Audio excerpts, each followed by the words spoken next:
อนนี้เราจะมาศึกษาวิเคราะห์กันที่กราฟทองคำอยู่ต้นทุนที่326ตั้งเป้ากำไรประมาณ50 เหรียญมาสำหรับผู้ที่ยอมรับความเสี่ยงเท่านั้นเนาะจึงจะออกออเดอร์ถ้าว่ายังยอมรับความเสี่ยงบ่ได้ก็ศึกษาหาข้อมูลไปก่อนที่สำคัญบริหารความเสี่ยงให้ได้เนาะจะเป็นออเดอร์ต่อไปช่วงนี้ถือว่าสังเกตเบิ่งทรงไซด์เวย์สังเกตเบิ่งทรงนี้เนาะทองคำนี่ทรงไซด์เวย์มีการขึ้นลงขึ้นลงมันเป็นเอฟเฟกต์เท่ากับสิขึ้นสิลงเนาะสำหรับ MACD นี่ก็ค่อนข้างว่าโวลุ่มมันจะบ่สูงปานใดนะ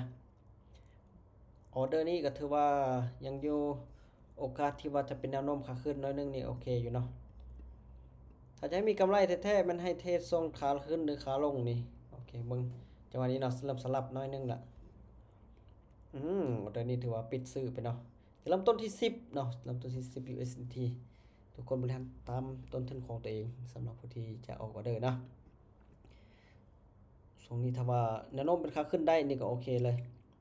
โอ้สลับไปสลับมาเนาะค่อนข้างสวิงในตลาดตรงนี้เนาะสำหรับออเดอร์นี่ก็จะตามที่ซื้อไป1 ออเดอร์เนื่องจากว่าแนวโน้มของ MACD ยังมีการขึ้นไปแนวโน้มขึ้นไปโอ้ยมีการเทลงซะเนาะเทลงมาทรงท้ายซ้ำออเดอร์แรกก็แค่โค้งไปละหลังจากก็ยังตามแนวโน้มของตลาดหน่อยนึงเนาะแต่ว่ามีการเทขายลงเลย อาจจะเป็นทรงข่าวมาจากตรงนี้เนาะจะเป็นทรงข่าวของทองคำมาจากมีการเทลงมาเดียวเลยป้าดเอาสวนนิดนึงเนาะอาจจะพลาดไปเอาเลยเนาะพลาดไปเอาแรกเลยโอ้วิลเลียมแฟกเทอร์ก็ซี่ขึ้นถึงเลยเมื่อกี้วิลเลียมแฟกเทอร์ซี่ทั้งลุ่มพร้อมเนาะMACDก็ตัดขึ้นไปพร้อมเพราะฉะนั้นก็เลยตามซื้อขึ้นไปแต่ว่าไปบกงทางสำเนาะต่อเดี๋ยวนี้ก็ต้องได้บริหารทุนขึ้นไปบริหารทุนขึ้นไปเห็นขายของเขาเทลงมาเนาะมาตามขาย1 ออเดอร์ก่อนจังหวะนี้นะตามแนวโน้มจังหวะ MACD มีการตัดลงวิลเลียมแฟกเทอร์ซี่ขึ้นทั้งและมีแห่งขายที่ว่าเทมาจากออเดอร์นี้ก็เลยตามขายจะมีการพักตัว1 ออเดอร์นี้เนาะก็ถือว่าลงมาแล้วตอนนี้เนาะถ้าว่าลงมาได้นี่ก็ถือว่าโอกาสสูงน่าจะเป็นทรงข่าวของทองคำนะส่วนนี้มีการเทลงแบบนี้เนาะเทลงแบบนี้ก็ถือว่าตามขายเลยอะไรนี้จัดไป210วินโอเคถือว่าจัดไปอย่างสวยงามกลับมาที่10คือเก่าจังมันนี้10คือเก่าเนื่องจากว่าลงมาถึงจุดแนวรับแล้วเด้อจุดนี้นะจุดแนวรับเลยก็เบิ่งว่ามันจะจงใส่คือเก่าบ่ถ้าว่ามันจงใส่คือเก่านี่ก็มีตามอีกเลยแนวโน้มของตลาดยังเทขายลงเนาะเทขายลงอีก1 ออเดอร์ก่อนขอมันเป็นสลับก่อนก็ดีเนาะโอ้วิลเลมแฟกเทอร์ซี่ทั้งลุ่มบาทนี้นะแต่มันยังสมันใน MACD ว่ามันจะลงมาตาม MACD เนาะกำลังลงมาแล้ววิลเลียมแฟกเทอร์ซี่ลงทางลุ่มซ้ำก็มีความเสี่ยงอยู่อย่าฟังขึ้นสูงลงมาก่อนลงมาได้มันแยกสวนกันหน่อยนึงเนาะวิลเลียมแฟกเทอร์ลงทางลุ่ม MACD ขนาดลงทางลุ่มโอเคจัดไป1 ออเดอร์โอเคแต่ว่าวินไป2 ออเดอร์ติดขอมันเป็นแท่งสลับนี่โอกาสสูงเนาะที่จะมีกำไรเนาะแท่งสลับเนาะมักอยู่ถ้ายังบ่ถึงปลายไส้แนวโน้มขาลงมาจนได้บ่ขาลงมานะตามขายอีก1 ออเดอร์ถ้าขาลงมาแต่มันลงยาวเกินเนาะลงยาวเกินอยู่แต่ยังตามอยู่มันของเขาลงยาวเกินลงมาต่ออีกเนาะถ้าลงมาต่อแบบนี้ก็มีโอกาสอยู่ลงมาต่อแบบนี้มีโอกาสอยู่ถ้าแนวโน้มมันเป็นขาลงได้นี่วินรัวๆเลยแหละเราตามเทรนอย่างเดียวเลยตามเทรนเป็นออเดอร์ที่3ออเดอร์ที่3ออเดอร์นี้มีจาก5 ออเดอร์ติดนะครับรางวัลก็ได้เนาะอย่าเฝ้าแห่งขายกำลังมาแห่งซื้อผัดเข้ามาสวนหน่อยนึงโอ้ยเขาส่งท้ายแห่งซื้อนะป๊าดแห่งซื้อเขาส่งท้าย2 วิสุดท้ายดีดขึ้นไปเลย เสียหายเลยแห่งซื้อเนาะอ๋อกำลังลงงามๆแล้วดีดขึ้นไปบาทเดียวเลยจุดนี้ก็ถือว่าจุดอันตรายละจุดอันตรายกำลังแนวโน้มขาลงนี่เนาะมาขายแนวเดียวกันยังเสมันในทรงขาลงอยู่เอาวิลเลมเฟกโทมันมาซีทางลุ่มอันนี้แหละมันมักสวนกันน้อยนึงก็ถือว่าวิลเลมเฟกโทนี่ซีทางลุ่มนี่แหละปาดลงมาแล้วขึ้นไปต่อมีเอาเมื่อกี้สลับลง2ออเดอร์แดงตอนนี้สลับขึ้นไป2ออเดอร์เขียว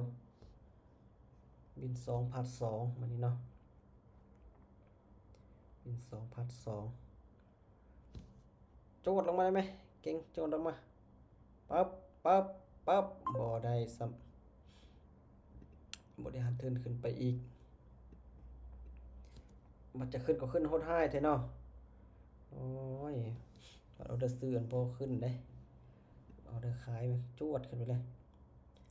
สำหรับออเดอร์นี้ก็ถือว่าวิลเลียมเฟกโทมีการซีลงลุ่ม MACD พยายามจะตัดขึ้นไปและท่านยังเป็นออเดอร์ที่2ยังซื้อไป1ออเดอร์อีกมีโอกาสที่จะไปที่3ออเดอร์ถ้าใบ MACD ตัดขึ้นไปนี่3ออเดอร์ต้องมาแล้วเลย3ออเดอร์มักมาได้ถ้าขออย่างเดียวตลาดบอสวิงถ้าตลาดบอสวิงนี่ปิดซื้อแน่นอนออเดอร์นี้มันจังหวะ3ออเดอร์นี่สุดยอดเลยละ3ออเดอร์เขียวต้องมาเลยละออเดอร์นี้3ออเดอร์เขียวอย่าเฝ้าแห้งขายยิงไว้นิ่งไว้ก่อนมันไปตามเส้นราคาแล้วมีการกลับตัวหน่อยนึงย่อตัววินก่อนโอเคจัดไปตามเส้นราคาเราจะย่อตัวเนาะจังหวะนี้แหละจังหวะ3เขียวมาเลย3เขียวและวิลเลียมเฟกโทซีลมMACDตัดขึ้นไปกลับลงมาที่10เหรียญคือเก่าจังหวะนี้ขาขึ้นงามๆเลยบาแต่ก็ไกลเส้นที่ว่าแนวต้านเนาะแต่ว่ายังซื้อขึ้นอีก1ออเดอร์ก่อนซื้อขึ้นยอมมันนึงก่อนขึ้นไปหาแนวต้านบาเดี๋ยวขึ้นไปหาแนวต้านเนาะเนื่องจากว่ายังบ่ถึงแนวต้านจุดนี้ MACD ก็ยังเขียวอยู่เพราะฉะนั้นก็เลยซื้อไป1ออเดอร์แห่งซื้อพักดันมีโอกาสขึ้นไปหาแนวต้านก่อนจังหวะนี้นะขึ้นไปหาแนวต้านก่อนออเดอร์ต่อไปจังกลับขึ้นไปก่อนแห่งซื้อเข้ามาขึ้นไปบ่ขึ้นเนาะน้อยเดียวนึงมาขึ้นออเดอร์พักตัวซ้ำจังหวะออเดอร์พักตัวพันมาขึ้นแห่งซื้อก็ถือว่าเข้ามาอยู่นะเนาะพยายามพักดันขึ้นไปที่ว่าขึ้นไปอีกหน่อยนึงก็บ่ได้เนาะยังบ่ถึงแนวต้านขอตามอีก1ออเดอร์ก่อนซื้ออีก1ออเดอร์ก่อนดิดขึ้นส่งท้ายใกล้แนวต้านแล้ววันนี้ทะลุขึ้นไปก่อนตอนเฮาซื้อมันอยู่ตรงนี้เนาะขึ้นไปทะลุแนวต้านขึ้นไปก่อนตามแนวต้านแล้วจะกลับตัวลงมาบ่ได้ปิดแนวต้านก่อนดิจุดนี้เป็นจุดแนวต้านเนาะจุดอันตรายอยู่นะจุดแนวต้านนี่ขึ้นไปก่อนนะจุดแนวต้านตามเป๊ะบินก่อนเอาด้านนี้บินโอเคมันเป็นจุดแนวต้านทะลุขึ้นไปเลยเนาะจุดนั้นนี่ทะลุขึ้นไปเลยย่อตัวทะลุแนวต้านขึ้นไปอาจารย์ทำไมอาจารย์ออกได้ออเดอร์แล้วเติบแล้วเด้อมาเกิดมีการกลับตัวจากจุดแนวต้านแห่งขายทรงเนาะเพราะฉะนั้นออเดอร์นี้ก็มีโอกาสที่ว่าจะกลับตัวขาย1ออเดอร์ก่อนตามได้ส่วนใดมากลับตัวลงมาเนื่องจากว่าแห่งขายมันทรงจากแนวต้านลงมาแล้วยังจะขึ้นไปอีกลงก่อนไปทางที่เทลงมาปานนี้แล้วเนาะแดงได้ยังจะขึ้นไปอีกแดงได้ก็แดงนะพยายามลงแต่ลงบ่ได้ลงมาแห่งขายมันทรงจากแนวต้านลงมาขนาดนี้นะเจียวบ่ลงบ่ได้ติบ่210บินโอเคแห่งขายทรงมาจากหุ้นแห้งนะจากจุดแนวต้าน3แดงมาเลย ำแดงมาแล้วป้าถ้าว่าแห่งขายตัดลงมานี่โอกาสที่จะตามมีเลยป้าของเขาลงยาวเนาะย่อขึ้นไปนิดนึงโอ้ลงยาวเกินเนาะเอาเดินนะเสียงอยู่ขอสวนวันหนึ่งบ่ยาวซื้อหนึ่งก่อนเอ้ยบ่ติดซ้ำโอ้มันย่อขึ้นเนาะบ่เป็นหยังกับบ่ทันก็โอกาสที่ว่ามันลงยาวเกินแล้วมันเกิดการพักตัวก็มีนะแต่ก็เสี่ยงๆที่ว่ามันจะลงมาเก็บปลายไส้นะแต่ว่าเฮาบ่ทันก็บ่เป็นหยังบ่ทันออกออเดอร์บ่ได้บ่เสียเอ้าเขียวนิ่งเลยเนาะไผออกออเดอร์นี่บ่วินก็เสมอเขียวนิ่งเลยเขียวนิ่งอยู่เลยก็ถือว่าจังหวะนิ่งโอ้ยังลงมาต่ออีกแล้วจังนี้ลงมาต่ออีกพยายามลงมาต่ออีกปลายไส้ถือว่าแห้งขายหุ้นแห้งจุดนี้เนาะมาโอ้แต่ว่าแห้งซื้อนี่พักดันอยู่เนาะตั้งไหนก็ตามยังขายอยู่คือเก่าขายคือเก่าแห้งขายในหุ้นแห้งเกินอย่าเฝ้าพักดันอย่าเฝ้าพักดันเดี๋ยวการลงมาหาแนวรับก่อนโอ้ลงก่อนแนวรับต้องมาแล้วนะครับต้องมาแล้วแนวรับต้องมาแล้วจังหวะนี้จังหวะในรับนี่ก็ถือว่ายังไกลอยู่เนาะ